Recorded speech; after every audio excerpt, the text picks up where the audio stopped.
అనగనగా ఒక ఊరిలో ఒక పెద్ద మహర్షి ఉండేవారు. ఆయన ఎన్నో శాస్త్రాలు అన్నీ అవలంబించి వాటన్నిటిలో ఎంతో ప్రావీణ్యం కలిగి ఉన్నాడు. ఆయన ఒకరోజు ఒక చెట్టు కింద కూర్చొని ధ్యానం చేస్తూ ఉన్నాడు. ఆ ఊరిలో ఉన్న ఒక ఇద్దరి కుర్రవాళ్ళు, ఒకరి పేరు రంగ, ఇంకొకరి పేరు పాండురంగ. వాళ్ళిద్దరూ ఆ మహర్షిని చూసి ఇలా మాట్లాడుకుంటారు. ఒరే రంగా, మనం మా గురువు గారి దగ్గర శిష్యరికం చేద్దాంరా.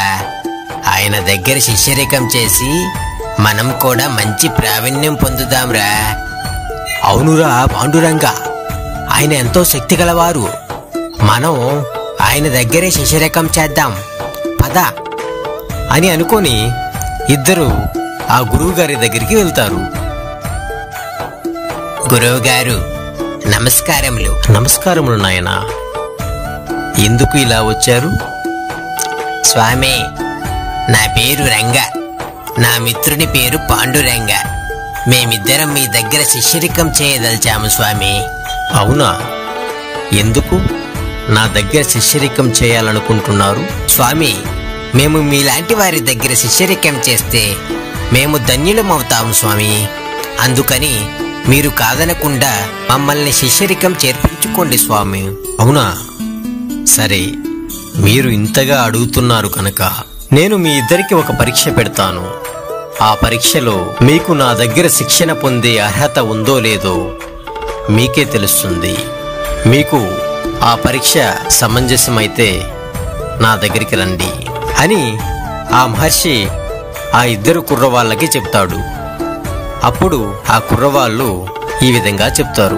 అలాగే స్వామి, మేము మీ దగ్గర ఖచ్చితంగా శిక్షణ పొందాలి స్వామి. మీరు ఎటువంటి పరీక్షలు పెట్టైనా మమ్మల్ని పరీక్షించుకోండి స్వామి అని ఇద్దరు చెప్తారు.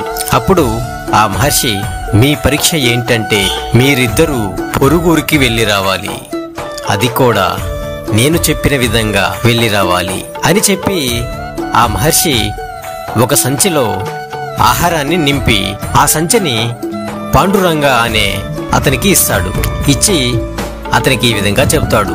పాండురంగ, ఈ సంచిలో ఉన్న ఆహారాన్ని ఎవరైనా ఆకలితో ఉన్న వాళ్ళు కనిపిస్తే వారికి ఈ ఆహారాన్ని పంచుకుంటూ వెళ్ళు అని చెప్పాడు. రెండో శిష్యుణ్ణి పిలిచి ఒక ఖాళీ సంచి ఇచ్చి దారిలో ఏదైనా విలువైన వస్తువు కనిపిస్తే దాన్ని సంచిలో వేసుకుంటూ వెళ్ళు అని చెప్పాడు. స్వామి మాటలను విని అలాగే స్వామి అని ఇద్దరు సంచుల్ని భుజాలకి తగిలించుకొని ప్రయాణం మొదలుపెట్టి నెమ్మదిగా నడుచుకుంటూ వెళ్తున్నారు. ఖాళీ సంచివాడు ఆడుతూ పాడుతూ నడుస్తున్నాడు. కొంత దూరం వెళ్ళాక అతనికి ఒక విలువైన రంగురాయి దొరికింది. దాన్ని తీసి సంచిలో వేసుకున్నాడు.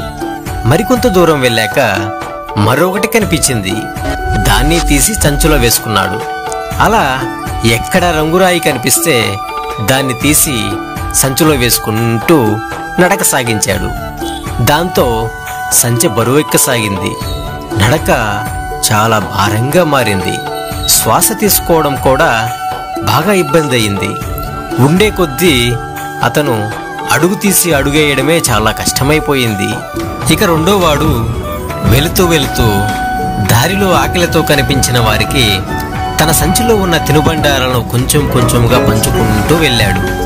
క్రమంగా సంచి బరువు తగ్గి నడక సులభమైంది. పంచుకుంటూ వెళ్ళిన వాడు తన గమ్యాన్ని తేలిగ్గా చేరుకోగలిగాడు.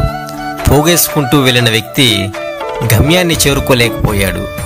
ప్రయాణం కష్టంగా సాగింది. అప్పుడు ఆ శిష్యులిద్దరికీ గురువుగారు పెట్టిన పరీక్ష బాగా అర్థమైంది. గురువుగారు పరీక్ష ఎందుకు పెట్టాడో నాకు బాగా అర్థమైంది అని ఇద్దరు అనుకుంటూ ఈ విధంగా మాట్లాడుకుంటారు. రంగా, గురువు గారు పెట్టిన పరీక్ష నాకు అర్థమైందిరా. ఈ జీవితంలో విలువైన లౌకిక విషయాలను మరియు వస్తు సామాగ్రిని పోగు చేసుకుంటూ పోతే ఈ జీవితం వృధా అవుతుంది. అదే మన ప్రేమను, జ్ఞానాన్ని అవసరమైన వారికి పంచుకుంటూ పోతే మన జీవితంలో మోక్షానికి చేరే మార్గం సులువవుతుంది అని ఇద్దరూ తెలుసుకొని గురువుగారి దగ్గరికి వెళ్ళి, స్వామి, మీ పరీక్షలోనే మాకు జ్ఞానం వచ్చింది స్వామి. మేము ఖచ్చితంగా ఈ జీవితాంతం జ్ఞానాన్ని ప్రేమను పంచుకుంటూ మా జీవితం సాగిస్తాము స్వామి అని ఆ గురువు గారికి చెప్తారు. ఇంతటితో ఈ కథ సమాప్తం. ఈ కథలోని నీతి ఏంటంటే, అనవసరమైన వాటి కోసం కాలాన్ని వృధా చేయకుండా నలుగురికి మన జ్ఞానాన్ని ప్రేమని పంచుకుంటూ వెళ్తే మన జీవితం సఫలమవుతుంది. ఈ కథ మీకు నచ్చినట్లయితే లైక్ చేయండి, షేర్ చేయండి, కామెంట్ చేయండి. Thanks for watching.